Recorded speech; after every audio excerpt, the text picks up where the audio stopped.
All right, I will call the meeting to order. Can I have roll call, please? Ms. Brown? Ms. Crespo? Here. Ms. D'Alessandro? Ms. DeFrias? Here. Mr. Cohen? Mr. Sim? Here. And President Langley? Here. We have a quorum. Thank you. We are going to move into close for the next 45 minutes. No action will be taken. Can I have a motion to move into close? So moved. All right, roll call, please. Ms. Crespo? Yes. Ms. DeFrias? Yes. Mr. Sim? Yes. And President Langley? Yes. All right, we'll be Motion back carried. at 7:30.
7:30, we'll reconvene the meeting. Can I have roll call number 2, please? Oh, it's not. Stand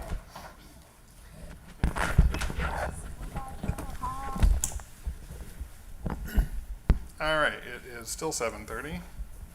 We will reconvene the meeting. Can I have roll call number 2, please? Do we do, just a question, do we do motion and second to return back to open, or? We don't usually, but we can. Do we need to? Do Motion to open. We could do it in executive. Second. Okay.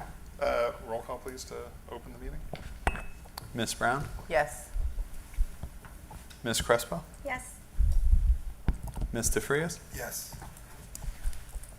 Mr. Sim? Yes. And President Langley? Yes. Motion carries. All right. And then we need roll call. Roll call. Ms. Brown? Here. Ms. Crespo? Here. Ms. DeLisandro? Ms. DeFrias? Yes. Here.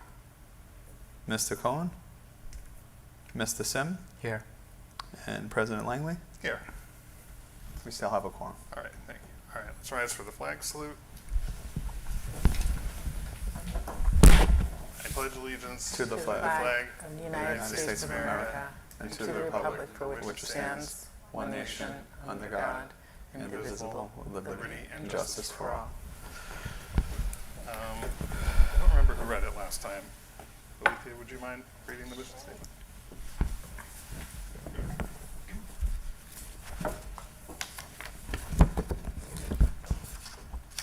The River Edge School District is a partnership of students, parents, staff, and community members. We are dedicated to providing a supportive environment in which all students can reach their maximum academic potential while developing as responsible citizens who respect individuality. Our goals will be achieved because curriculum and instruction are aligned with the New Jersey student learning standards. All decisions reflect the academic, social, emotional, and physical needs of the pre-K to 6th grade students.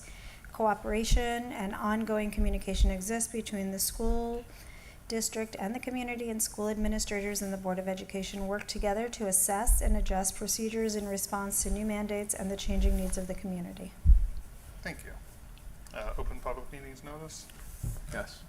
Pursuant to the Open Public Meetings Act, notice of this meeting, its date, time, and place have been delivered to the post office, municipal building, and the record, and posted on the district's website at least 48 hours prior to the time of this meeting.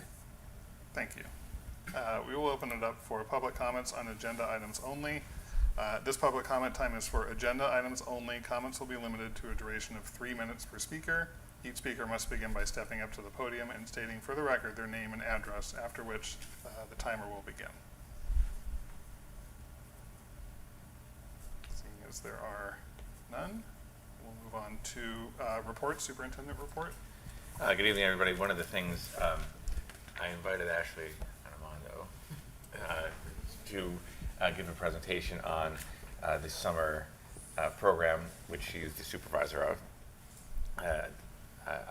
We've spent a lot of time highlighting the good things that are happening in Rivers and things that make it special, and I think the summer program certainly is one of those things. Ashley, you want to come on up? Right. Yeah, I think we are. How are we doing? Good. All right.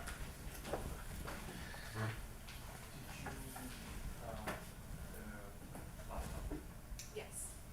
Thank you. You can also advance the slides themselves. Or we can advance the slides. You want to do it? They were up, right? Yes. We did the whole thing. We're good.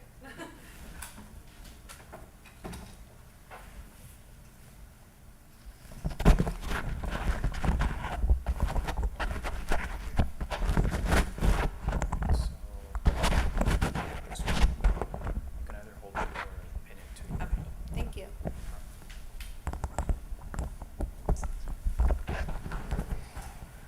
Okay, hi. I'm Ashley Armando. I teach 5th grade ELA and Social Studies at Roosevelt.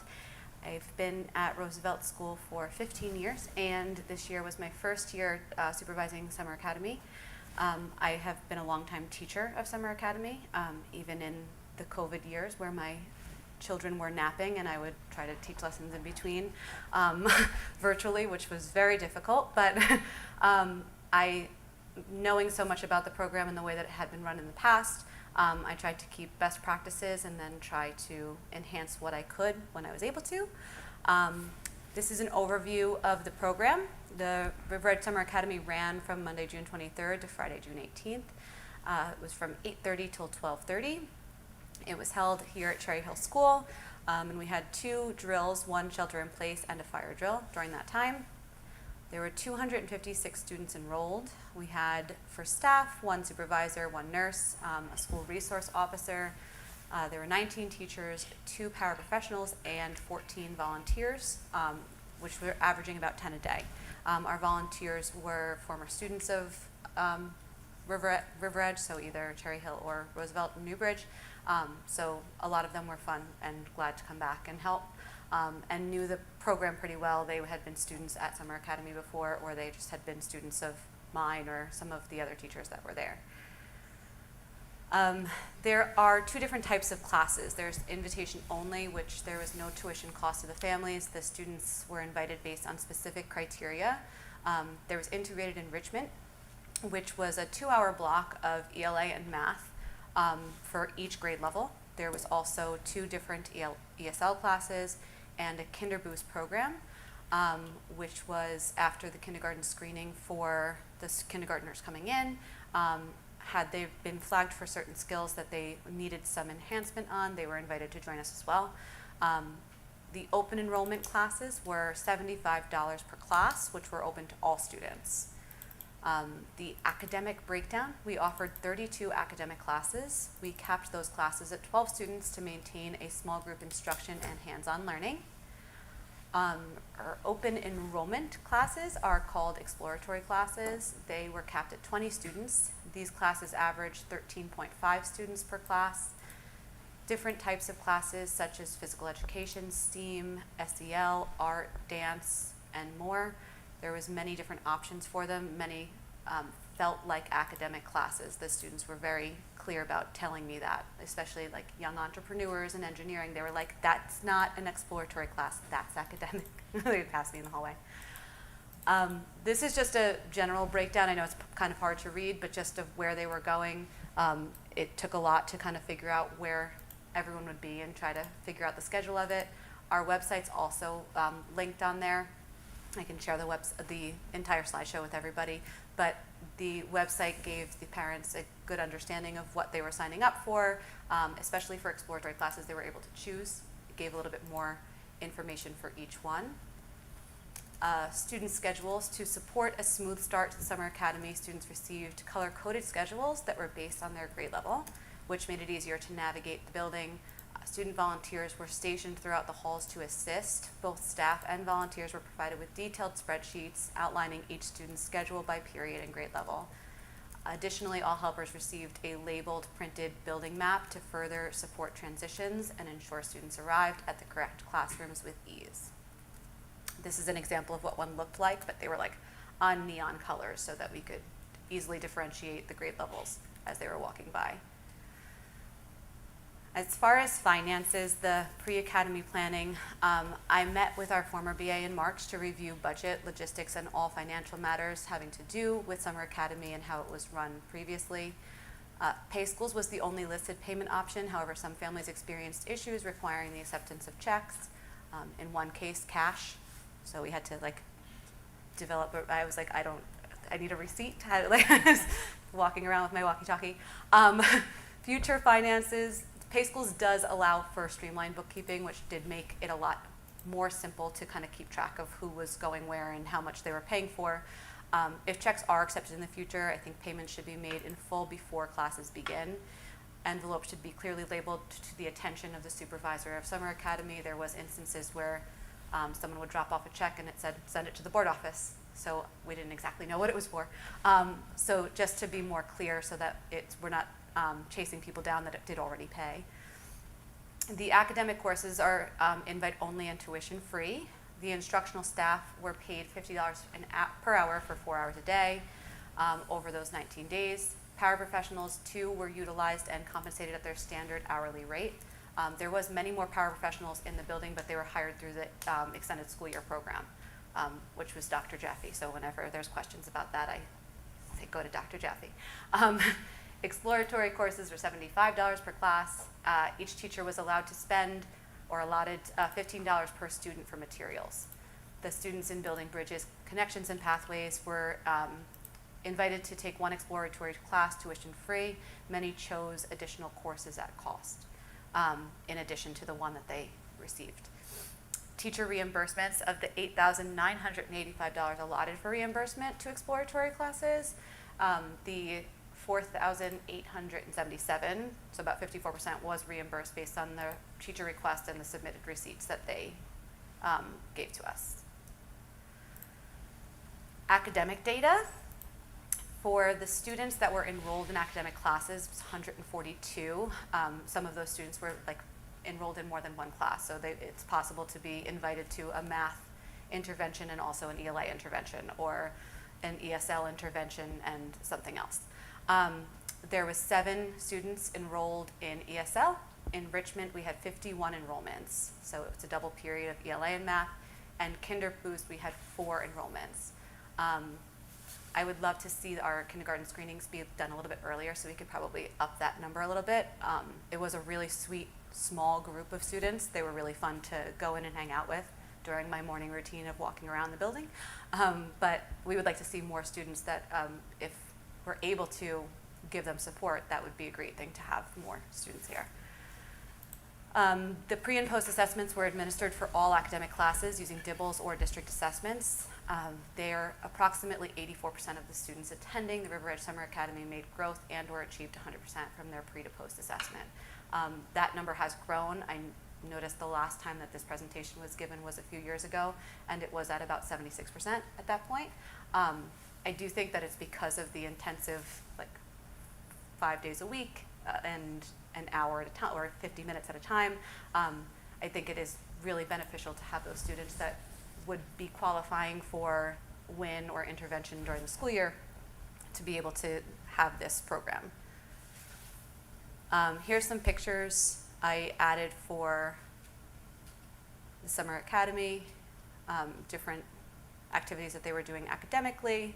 See, there's a difference between the more academic ones and the more exploratory ones. There was coding and engineering, a lot of art, a lot of bracelets, nails, which we accidentally put directly next to Dr. Bernice's office. That wasn't well thought out because that was smelly.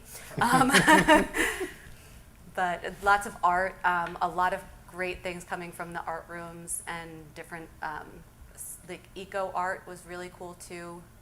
Some board games, which was great to see them put the devices away for a little while. Mr. Luca did a film analysis class where they would watch a movie and then analyze it, and the analyze days were always their favorite, which I loved that they were so excited about it. Lots of science things going on, engineering, applying for credit, which was great because we realized that some adults now really don't know how to write checks. So it was nice to see that our young entrepreneurs were learning how to write checks and basics about applying for credit for some of our older students, so that was great. Some more masks, there was some pottery happening and sculpture, chess, Play-Doh, and some more board games.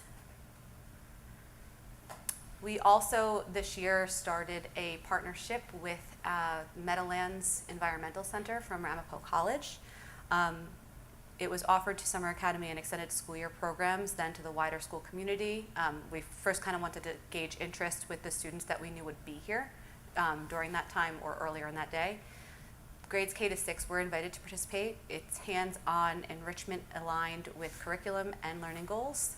Focus was curiosity, problem solving, and interactive experiences. There were 80 students enrolled, and the grades K to 2 were there from July 7th to 10th. We called that one Water Olympics. That was the one that we, after going through our curriculum with Ms. Moran, we decided that would be the most beneficial for those students at that time. And grades 3 to 6 was more focused on balance and motion from July 14th to the 17th. They did a lot of crossover of more advanced things that the younger students did try, which was interesting to watch the different progression of it.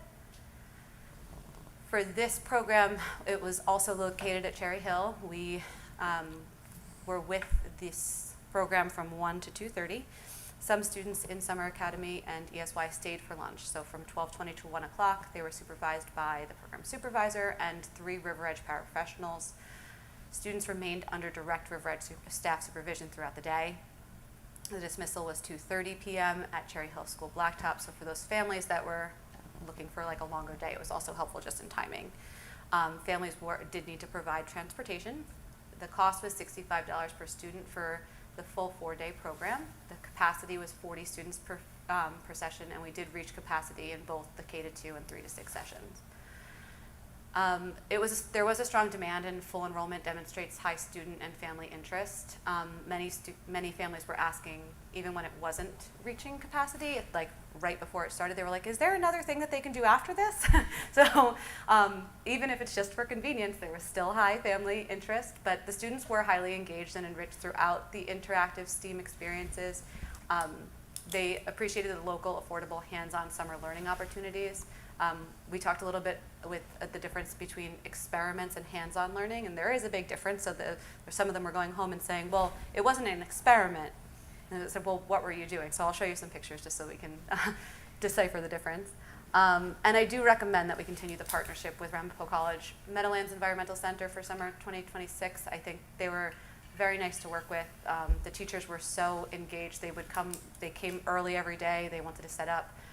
We were experiencing very, very high temperatures and then some rain during that time. So while we would have loved to do a lot of the things outside, we limited that to like rocket launches and things like that rather than the majority of it. Here are some pictures from that. There was lots of like sink or swim type of situations. There's a boat to see how many pennies they could fit on the boat. There was a penny drop with water droppers. They made different boats with different sticks and things like that. They used water mazes with toothpicks and water. They created different types of structures and then saw if the fans could blow them down. There was one with balloons. There was a hair dryer set up, and the hair dryer was setting things off. There was more water. They were making waves with the shovels. And the students it was very, very student-led. They would kind of give a description of what was going on and then kind of let them explore the different materials, and very interesting to watch. Balloons hanging, there was microscopes where they were able to see things. There were roly-polies in that little machine. They were trying to get to move and see how many roly-polies they need moving in the same direction, which was kind of gross, and they didn't really tell me that they were bringing so many bugs into the school, but we did check that they were all taken back. And then this was the rocket launch, which was very cool, but they were using like a bike pump to get it going, so that was really fun to watch and exciting for, like, especially some of the parents were picking up at the same time, so that was a fun one. Opportunities for growth. I do think that we need to begin program development earlier in the school year. The majority of our progression is based on the first couple of assessments that we take, this fall assessment and the winter assessment. So if we can get that information out to parents sooner than later, of course there is the hope that they will not need it by the time we get to summer, but if they're given the option earlier on, that is the hope. I'd love to enhance communication, increase parent communication earlier in the spring, considered a dedicated email address for the summer program supervisor, because things did get lost when it's also a classroom teacher and a departmentalized classroom teacher. So there's like 46 parents and then there's hundreds at the same time, so it was a lot of email. Expand social media presence and outreach to families, having our website attached to the school website and things like that that could just enhance our enrollment. We can set tighter registration deadlines, open additional spots as families decline for those academic courses, allow more time before family vacation planning. Earlier kindergarten screening would also be great to identify students for KinderBoost. I know we try to get as close to the end of the school year as possible, but just to give parents a little bit more time to know that the program is there for them should they want or need the support. And additional communication from ESL teachers to engage and inform more families. I think that there was some language barriers where we could have been working a little bit more collaboratively to better explain what the program was and how we could help them moving forward. Staffing, I'd love to recruit new staff and encourage participation. I was one of the new teacher orientation teachers in the past couple of days, so I already started to bring it up. So I think that it's a great opportunity for people to be here. If there's additional work opportunities through curriculum writing and real courses, that could also be very helpful. Because once you're here, you kind of like, if they're done at 12:30, they might want to stay a little bit longer and continue to work, depending on how far away they live. And programming, I think that it would be great to continue partnerships with the Meadowlands Environmental Center, add more guest programming if possible, and broaden our variety of exploratory classes. There was certain things that had a very high demand, like classes that were filling up very quickly. We had to move some things around and make like 2 engineering classes instead of just 1.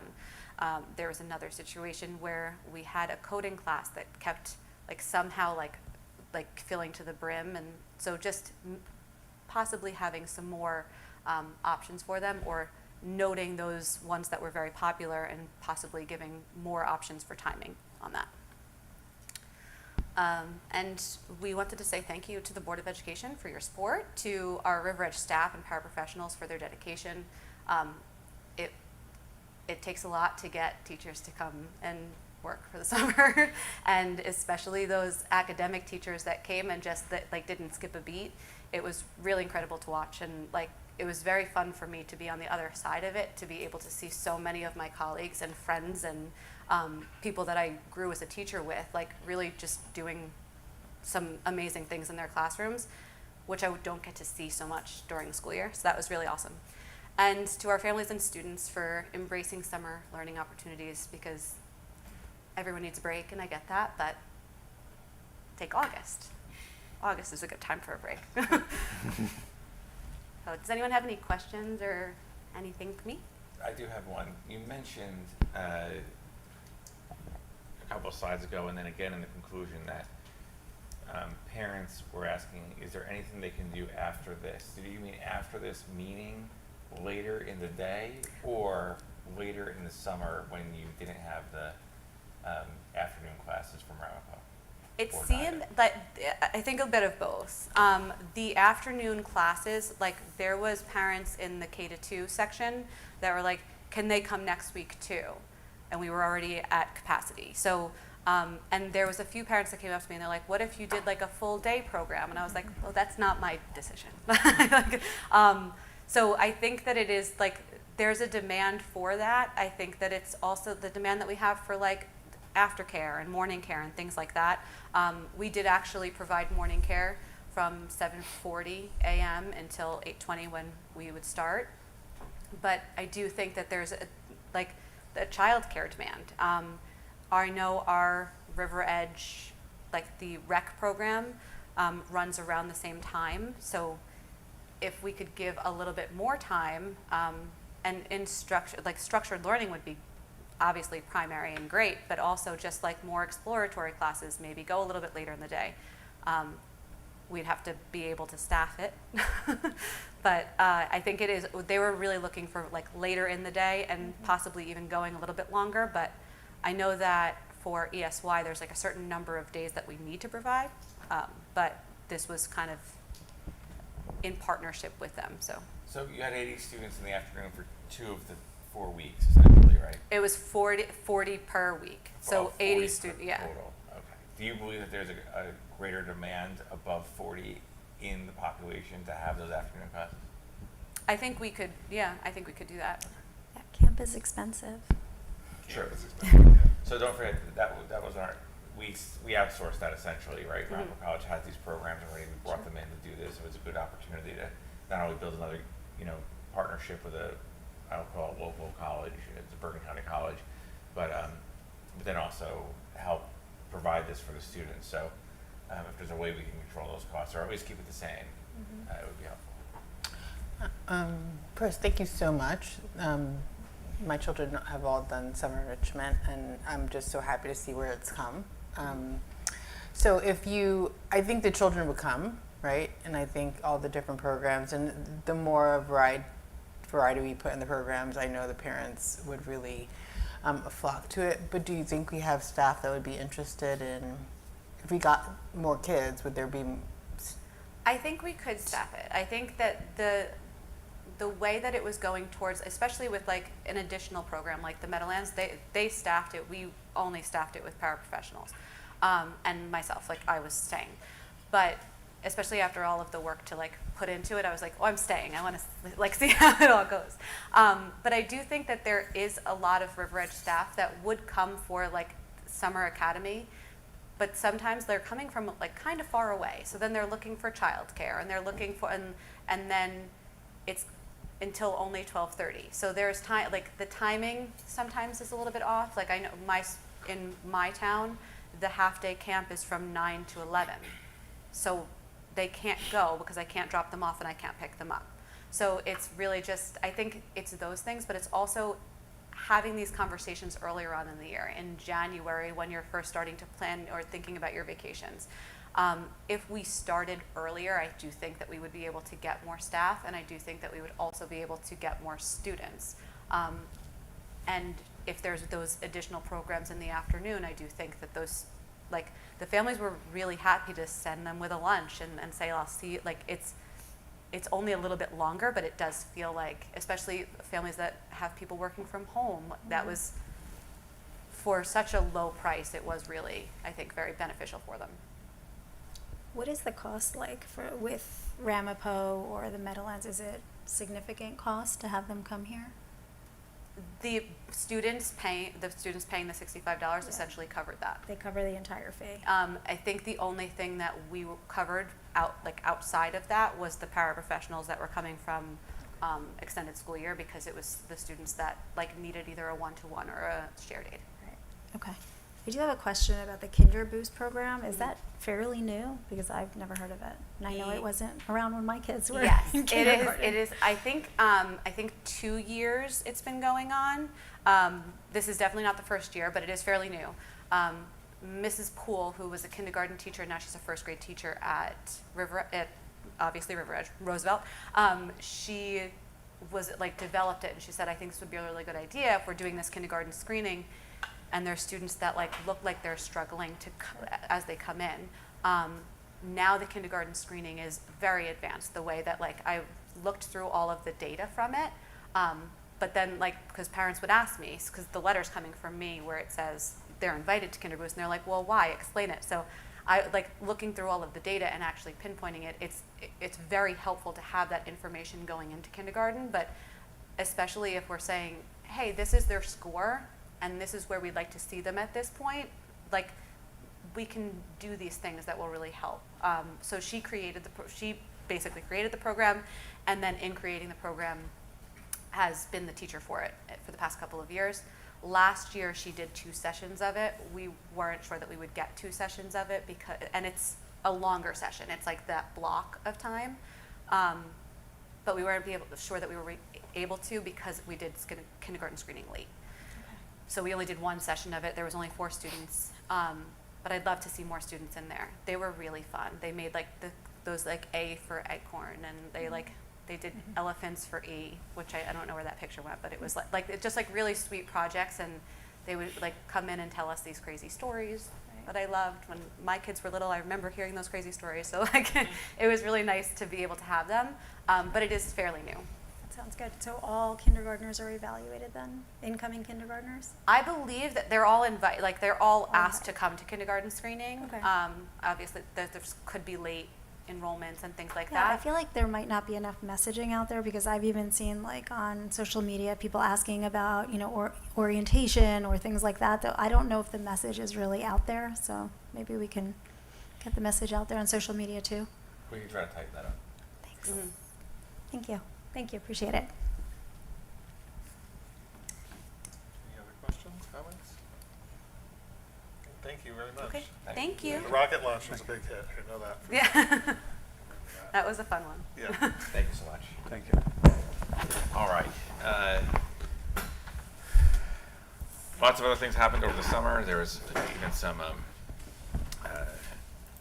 resolutions related to a good portion of the curriculum writing that occurred that we have to approve tonight. The balance of the curriculum remains the same. I do need to report out tonight our CUSAC results. I didn't expect them until November, but they're here.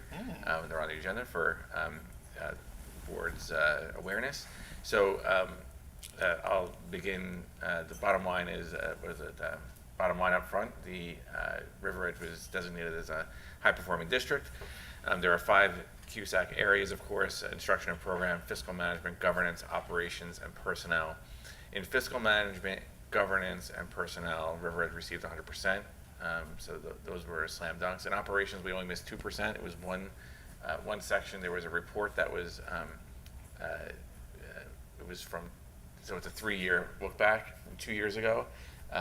They thought, the folks that do that report thought they hit the button, and apparently they didn't. But the New Jersey homeroom site is very unforgiving, and if you submit something a day late, it's a day late. And because it wasn't done exactly, the submit button wasn't hit exactly on time, we lost those 2 points. But that was only 1 year, and we've done it correct, and we did it correctly last year. So that's good for the next CUSAC cut. We've received all of the points that were in instruction and program that we had direct control over. So all of the curriculum points that needed to be addressed were hit. The balance of instruction and program has nothing to, well, has everything to do with what happens here, but we have no control over the outcome. It's what the students do on the tests. So the 13% that we lost were 100% of our students don't get 100% on the NJSLA. So whatever we don't fall short of 100% or proficiency comes off of those points. So 87% is a very, very strong IMP score, and I'm very happy with how we did there. So that is our CUSAC results. We're high performing for the next at least 2.5 years until they do this again.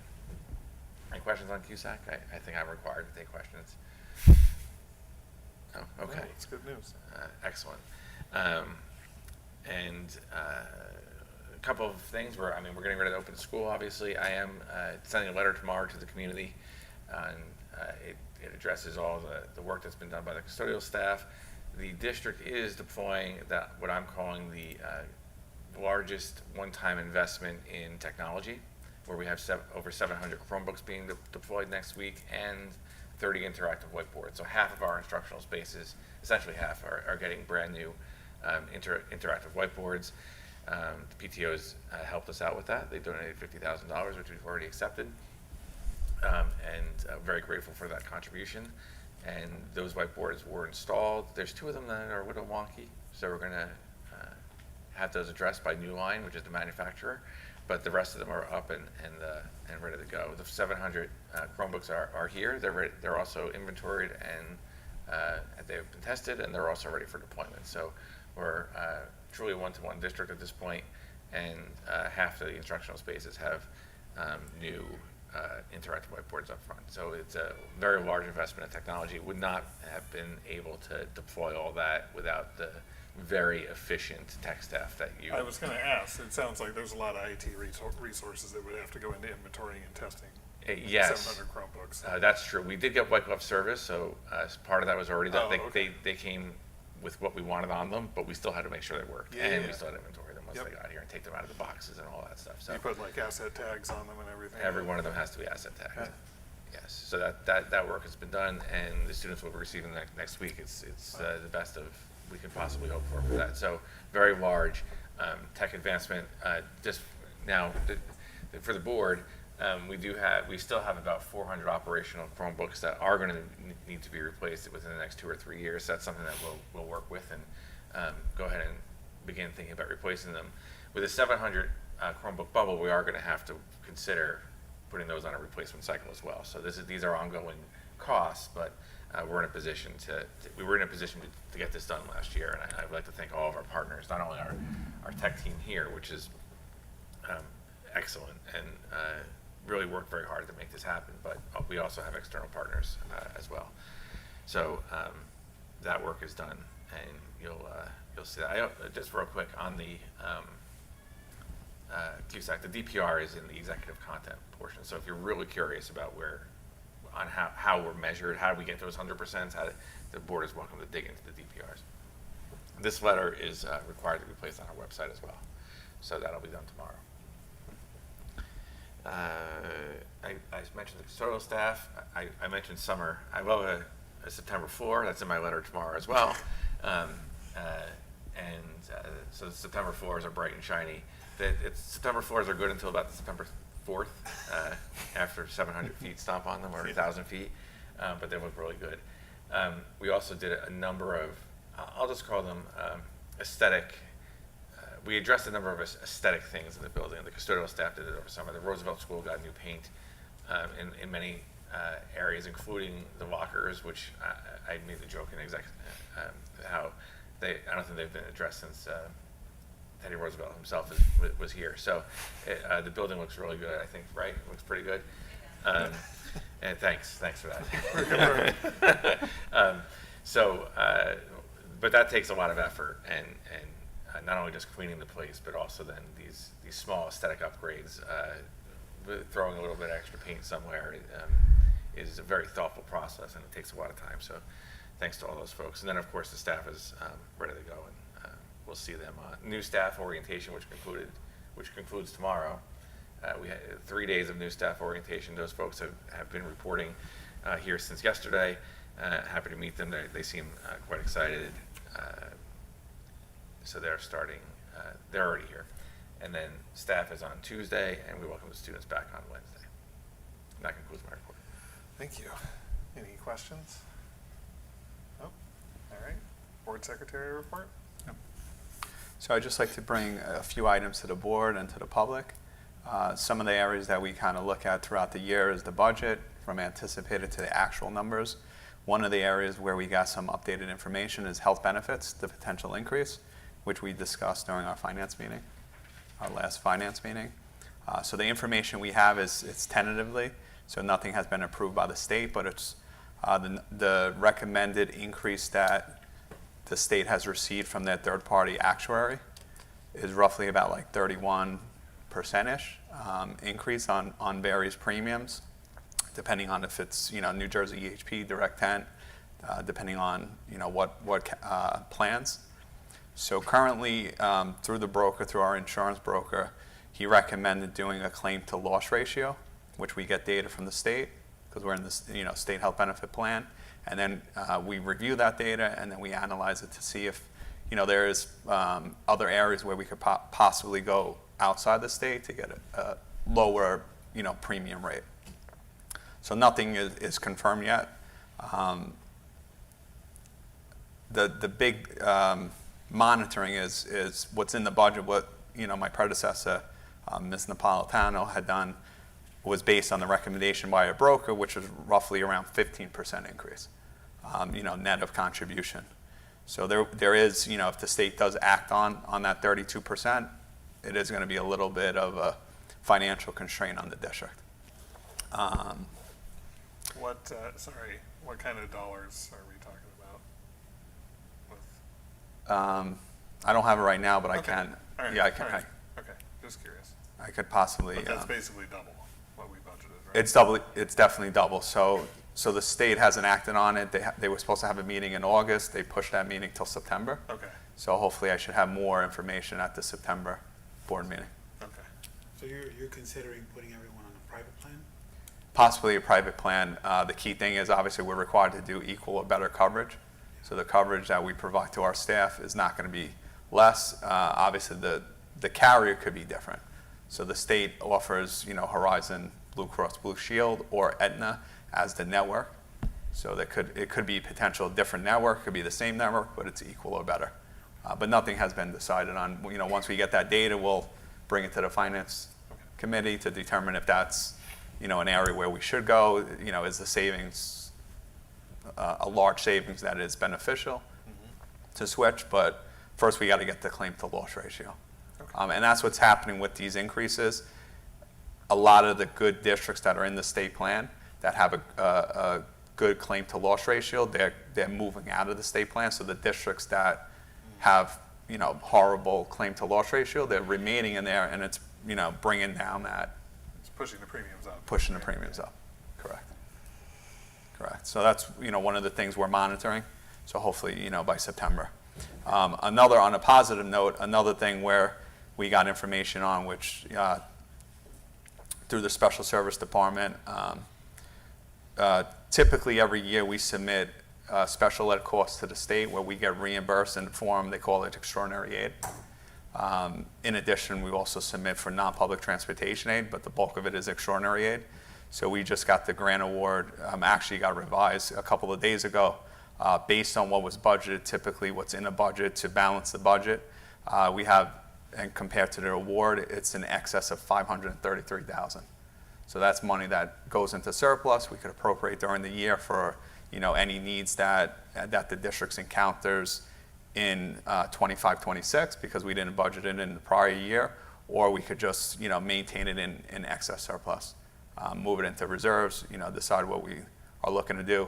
Last year, this board appropriated a big chunk of that for those Chromebooks because it wasn't budgeted and there was a need, to replace those 700 Chromebooks. So that's something that, we could also tap into that to cover health benefit increases, other areas. So that is some area where we could look into possibly, adding to the budget this year. Some other areas on the agenda. There's a few agenda items I just wanted to highlight. If you look, agenda F20 and F22, there's two resolutions to withdraw money from maintenance reserve. So these were larger items that came up over the summer. These items weren't budgeted, so there is additional funding needed. That's the advantage of having a maintenance reserve, where we don't have to pull from other areas and kind of hinder our current year needs in other areas. So this is a $6,000 additional withdrawal from maintenance reserve to replace a mini split that is pretty much end of life. It doesn't pay to repair it. So that's a mini split in one of the classrooms in Cherry Hill.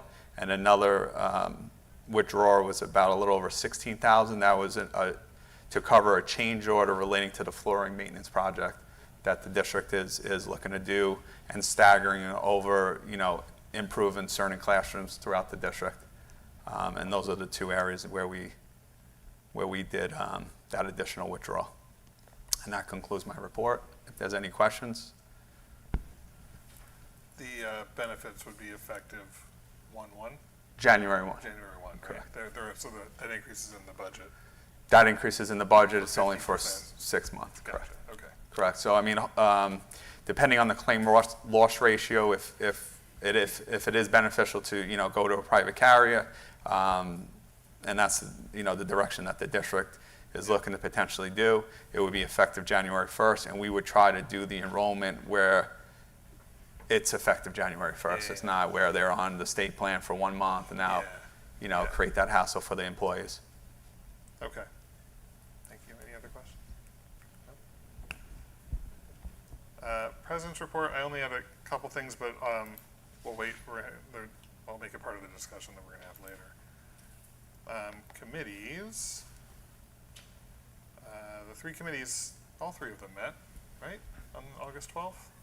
Or was it just Finance and Facilities, right? I think it was only Finance and Facilities. Okay, so then we'll do Finance and Facilities. Okay. Just cross vote if you don't mind. No problem. We met August 11th at 7 p.m.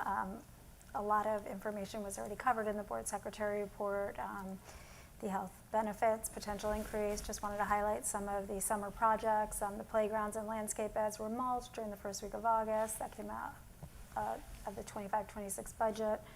The Cherry Hill School Gym was fully resanded to the bare wood to ensure that the finish adheres to the surface properly. So also 25-26 budget. As mentioned, some air conditioning repairs were done, the mini splits. Lots of repairs. The Roosevelt boilers completed and passed all inspections. It's in the process of being closed out with the architect and submitted for grant reimbursement. The Cherry Hill boilers were fully installed. Installation of the epoxy flooring is still pending completion. And then we just discussed some future items for future budgeting, I should say, which would include the Cherry Hill gym floor replacement, bleacher replacement, some mini split replacement, some LED lighting, parking lot paving, stripping, classroom flooring, univents, etc.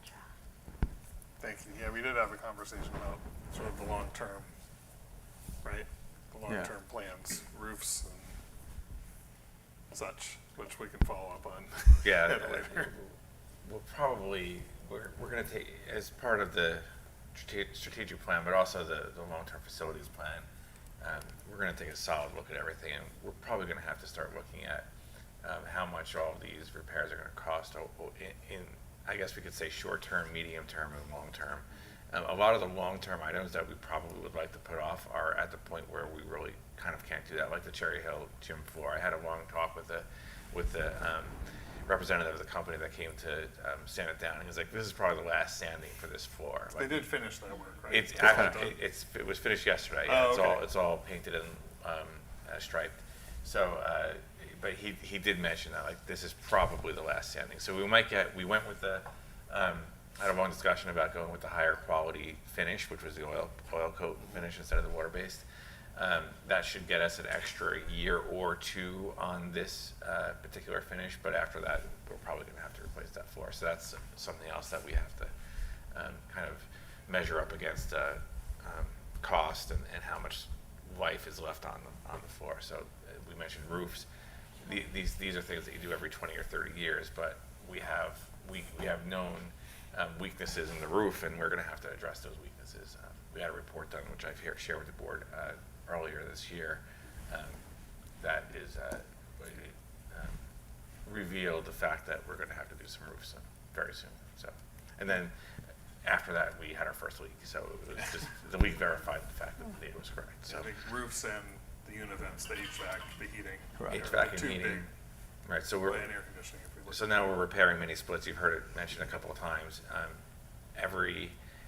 Here in Newbridge, there is a roof unit, right? This is a newer building, so it's HVAC is pretty modern. But in the Roosevelt School and the Cherry Hill School, there are a combination of mini splits and window units cooling the classrooms and instructional spaces. One of the gyms at Roosevelt and the gym here is also not air conditioned, and it can get mighty hot in there, and was quite uncomfortable. And that's the one room in the building where we're asking the students actually to run around and sweat, and it's the one room in the building that's the hottest. So it's Yeah, not really the old best gym in setup. Roosevelt Bad idea. Oof, Gets can get warm. Oh, it can get warm. They Yeah, put these big fans in there, but it can. you can move the hot air around, but if it's that hot, it doesn't really do much. So these are all things that the board is going to need to consider in, Yep. like I said, short-term, medium-term, and then long-range planning. So have you had a chance to check the roof on the new bridge building here, up here?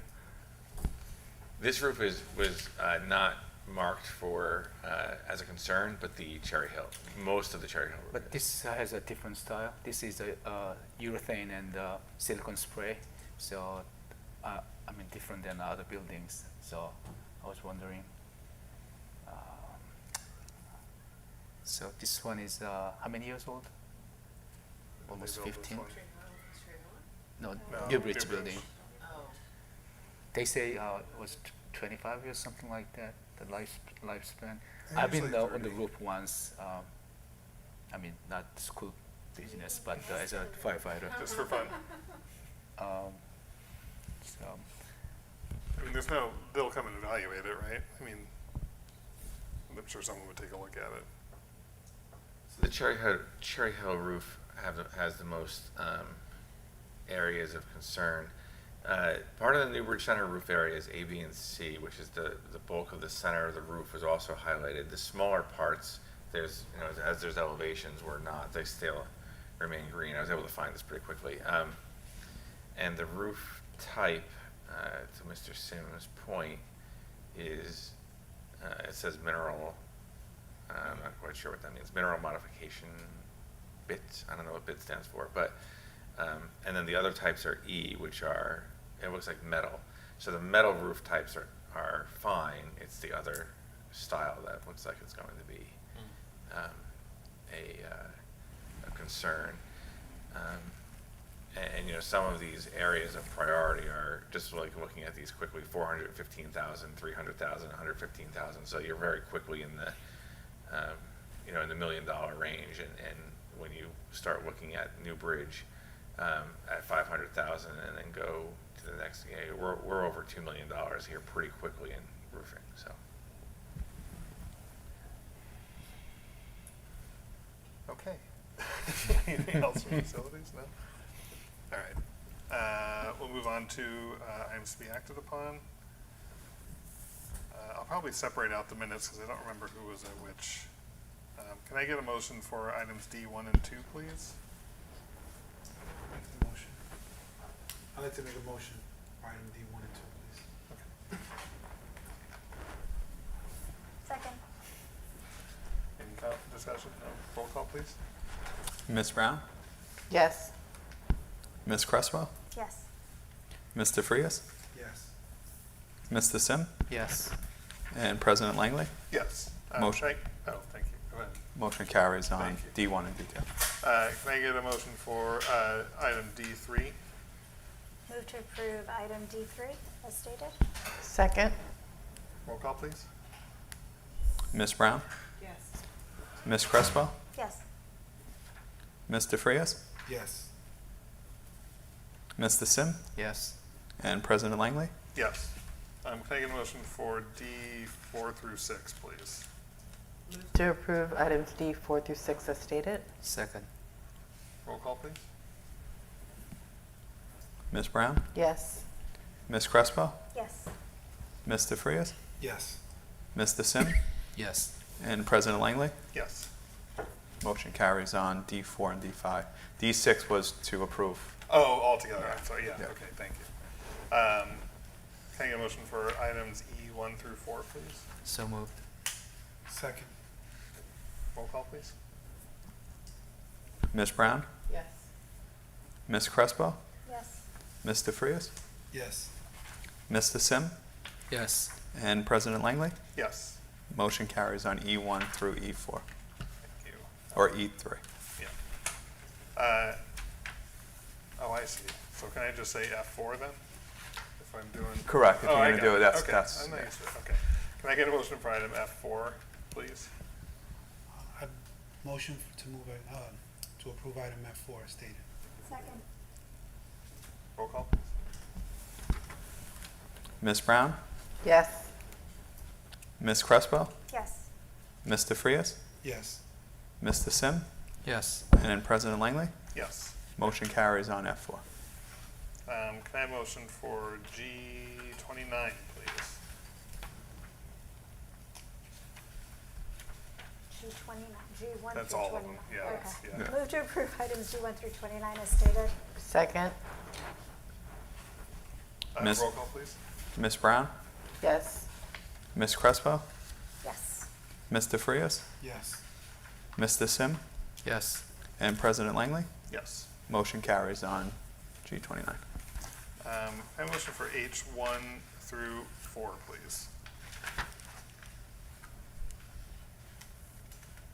Move to approve items H1 through 4 as stated. Second.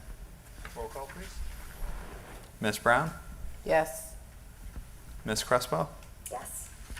Mr. Frias? Yes. Mr. Sim? Yes.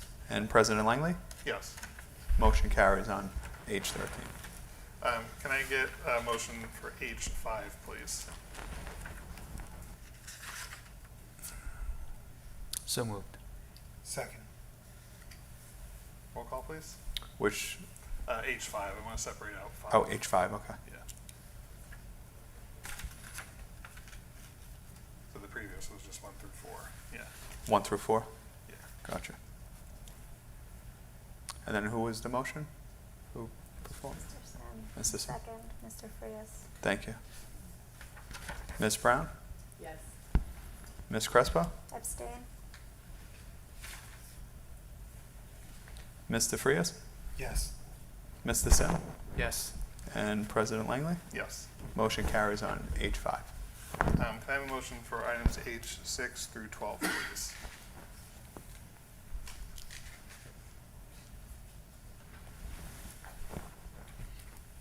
So moved. Thank Second. you. Roll call, please. Ms. Brown? Yes. Ms. Crespo? Yes. Ms. DeFrias? Yes. Mr. Sim? Yes. And President Langley? Yes. Motion carries on H6 through H12. Can I have a motion for I1 through 9, or sorry, I9, please? Move to approve I-9 as stated. Second. Roll call, please. Ms. Brown? Yes. Ms. Crespo? Yes. Ms. DeFrias? Yes. Mr. Sim? Yes. And President Langley? Yes. Motion carries on I-9. Can I have a motion for J10, please? Move to approve J10 as stated. Second. Roll call, please. Ms. Brown?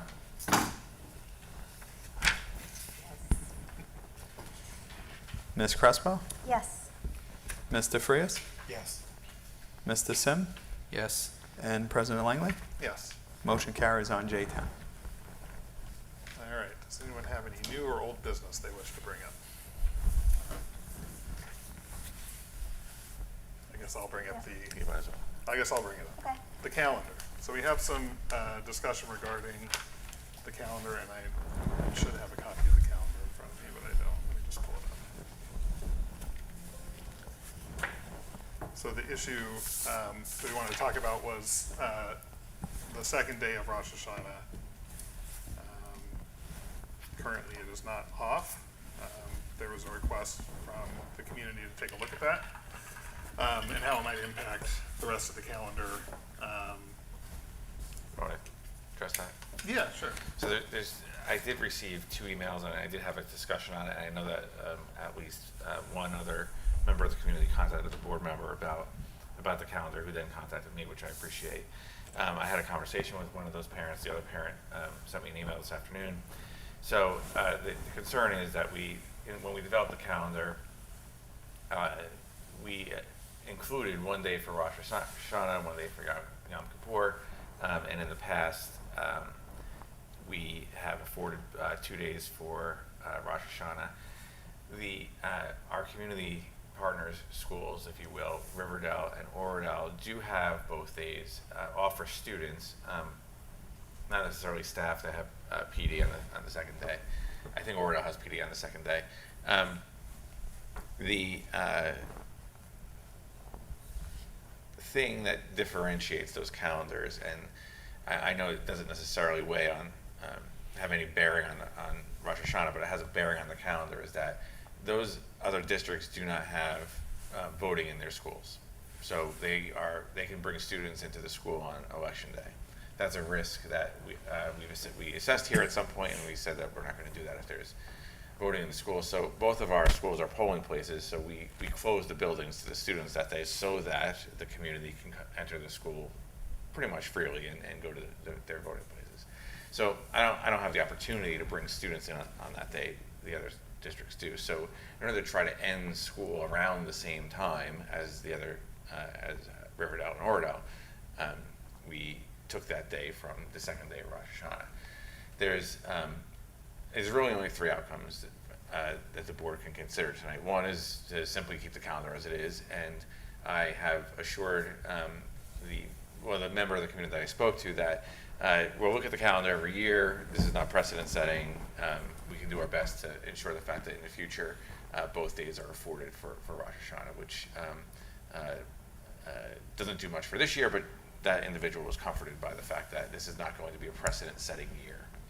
The second thing that the board can do tonight is they can make it a day of interest. So we have these days of interest already noted on our calendar. These have been used for other, I'll say, community groups that have holiday, large bands of, of students here in the district that need to celebrate those holidays. We designate those things as days of interest, so there is no expectations for homework on those days. We won't give any kind of tests or exams on those days, so that students that do elect to take those days off aren't adversely impacted by then having come back to, a project being due in 3 tests or something, completely unreasonable. So an option for the board is to note it as a day of interest so that the staff can respond accordingly. And then the third option, as I see, unless someone else has another idea, would be to designate it as a school holiday and take the day off. We would, in either case of those 2 options, we'd revise the calendar. It would then bring the potential, I say potential because the hope is that we don't need any emergency days for whatever reason, whether it's snow or otherwise. The potential, we could, if we use all 3 of those emergency days that are built into the calendar, bring the last day of school to the 22nd of June. Which is a Monday. Which is a Monday, which is fine. Which is a Monday. Right now but- it's the 19th, correct? Yeah. Well, Friday the 19th. that's correct. Potentially. If Right. we use all the days, Sure, yes. right. So you'd hope a worst case scenario is that we're here on the 19th. If we use 3, 3 is one of those things that's arbitrary. There's some districts that build in 5 and then they figure stuff out otherwise. There's some districts that build in 2. I think traditionally here 3 has been adequate. And we do have provisions even in the calendar. If we need more than 3, we would dip into the April break. And those days are even noted on the calendar. So there's, these are some of the options. One of the things that I'd like the board to consider and we don't have to do it tonight certainly, but perhaps, and I would need some support on this, but I'd like, and I believe it's been done before, I've been told, but I don't think anything's been done about it. I'd like to perhaps suggest the fact that we don't have elections here in the school buildings anymore. I know it's a hot button issue, but that is a day before the test that we could potentially be here teaching and learning that we simply can't because we have to have this at the polling place. So, Where would you recommend we have it? oh, I would only be saying that I would prefer it not to be here. It'd be up to the Board of Commission. I believe it's up to the Board of Elections to figure out where else to. Yeah. There's no space. There's no space in the in the Okay. town. So, I mean, this is what we're confronted with. Hmm? Not even City Hall. Maybe post-construction, but it Yeah. would have been the community center, right? But then The library.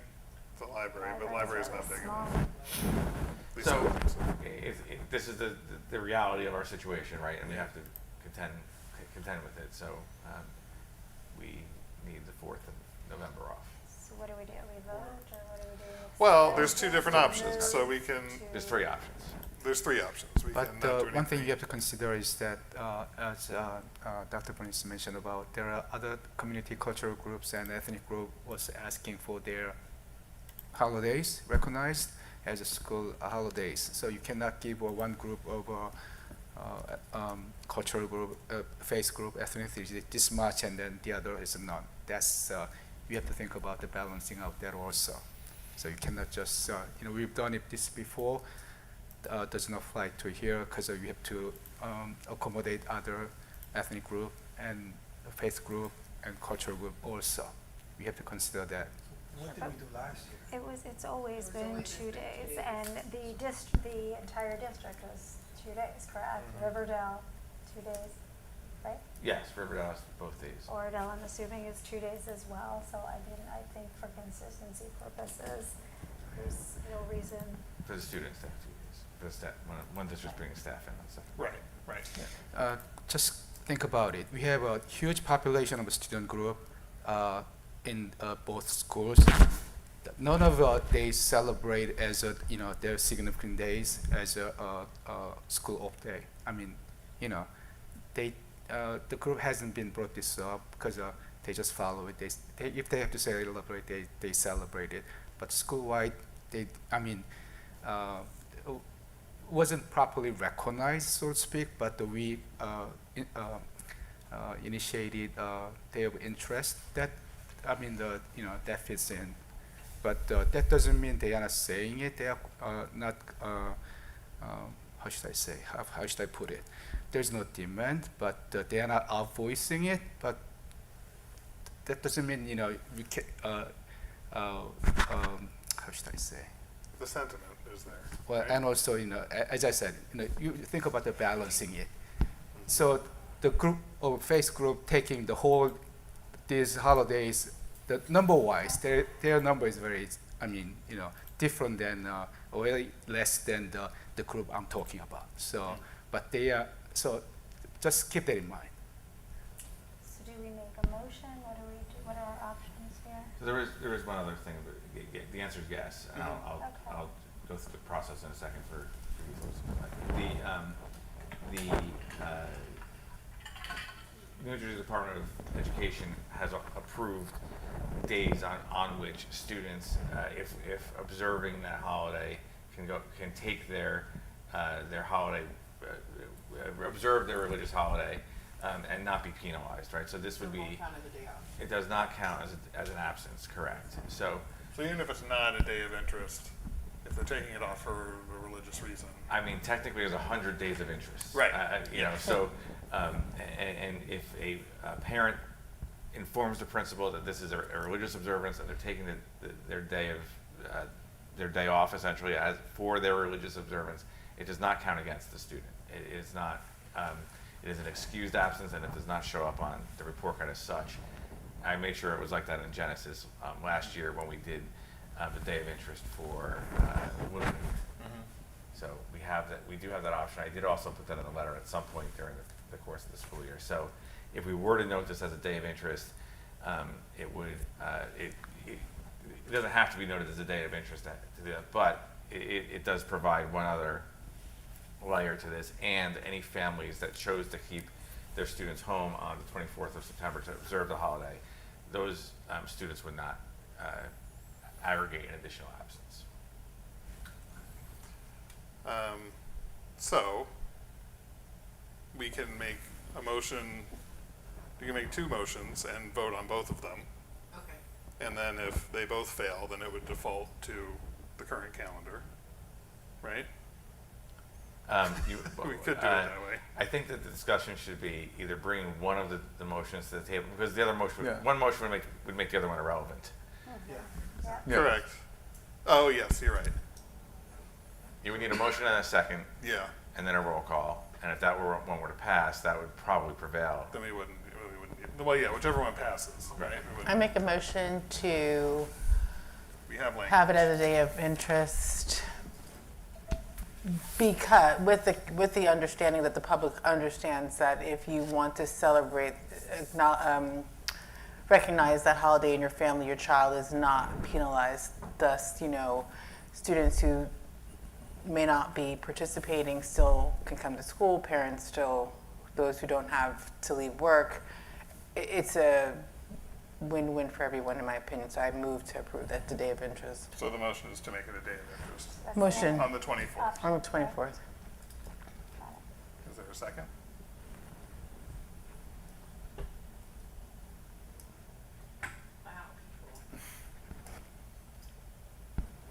There's no second. I make a motion to option 3, day off, as the other school calendars, keeping in line with what we've offered Second. in the past. There's a second for that. Okay. Roll call, please. Ms. Brown? Yes. Ms. Crespo? Yes. Ms. DeFrias? Yes. Ms. DeSem? No. And President Langley? It has to be a majority of the board or majority of the present members. I believe new business is, but I'm not sure on this. I know it's a majority of, actually, I think it's 2/3 present for new business. Let me check. It's the second time tonight we're looking I at know. the procedural.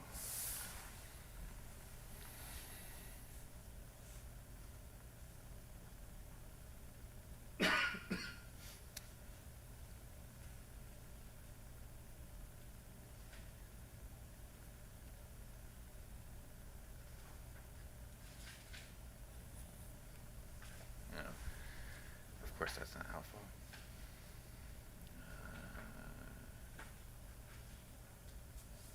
No, it has to be a majority of board. The board. If if the condition is a majority of present, it has to say that. Right, particularly. in the But motion. it has to be a majority of. Do you have to table it so people come back? No. No. Oh, you're right. Not everyone's yes. table it, because that's the majority of the board. Yeah. Let's see, recording.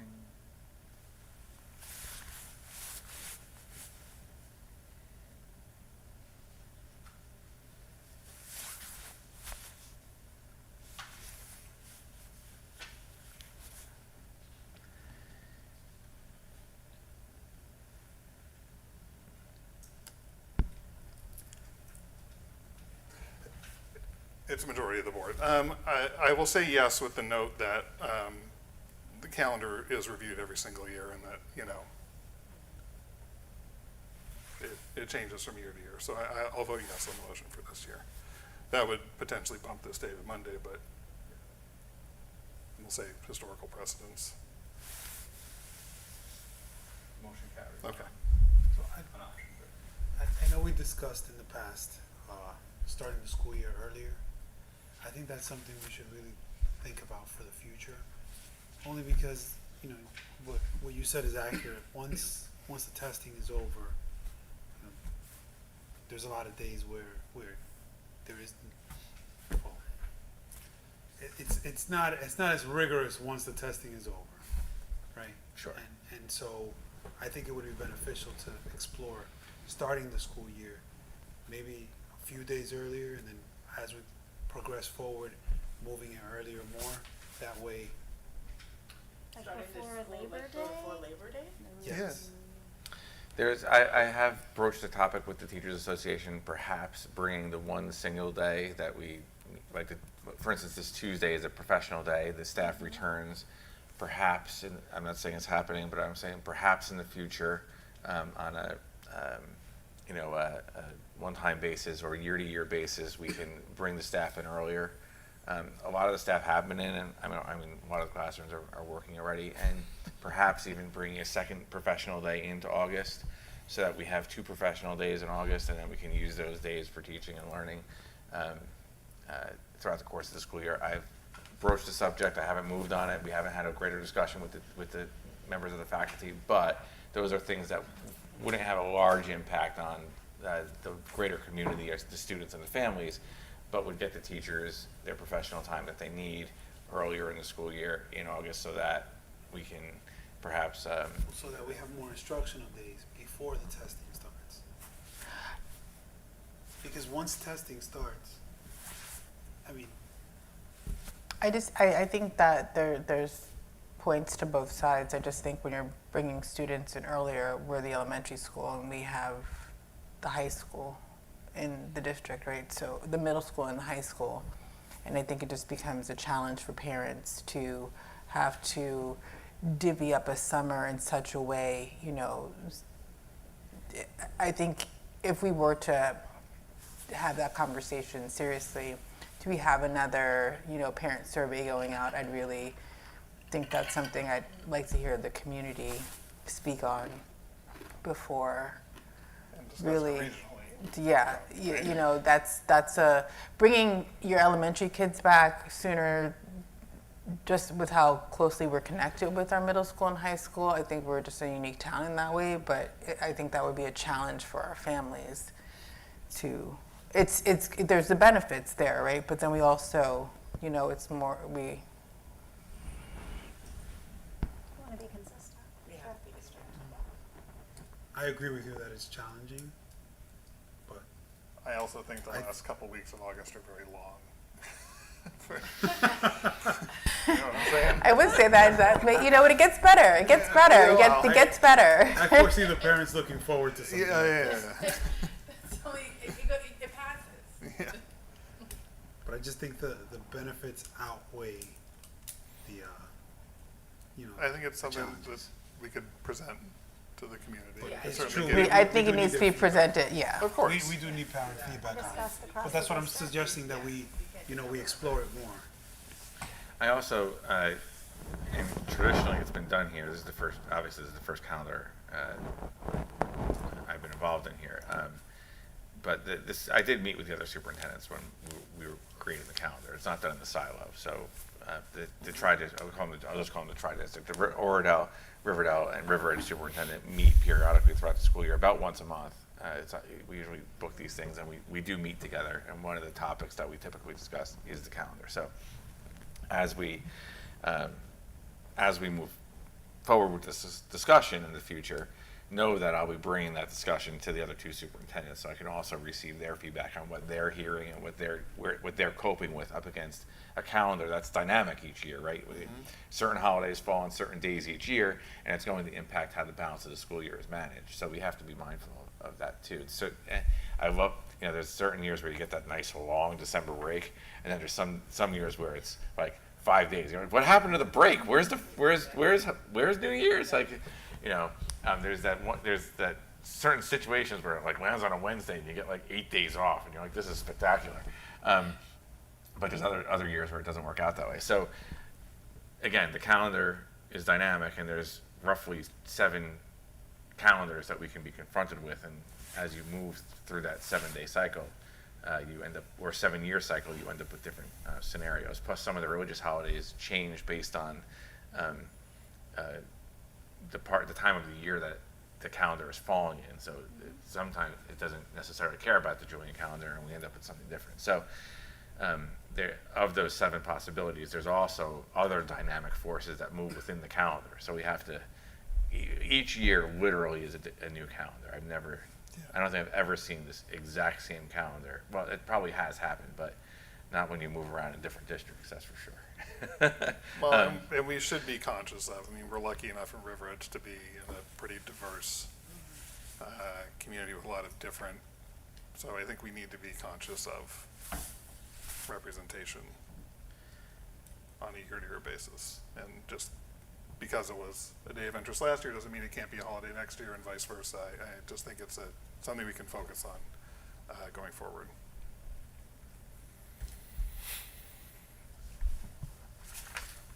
All right. Any other old or new business? No? I will open up for public comments on non-agenda items. There's nobody here in the room, so we'll move on. Can I have a motion to adjourn the meeting, please? So moved. Second. Roll call, please.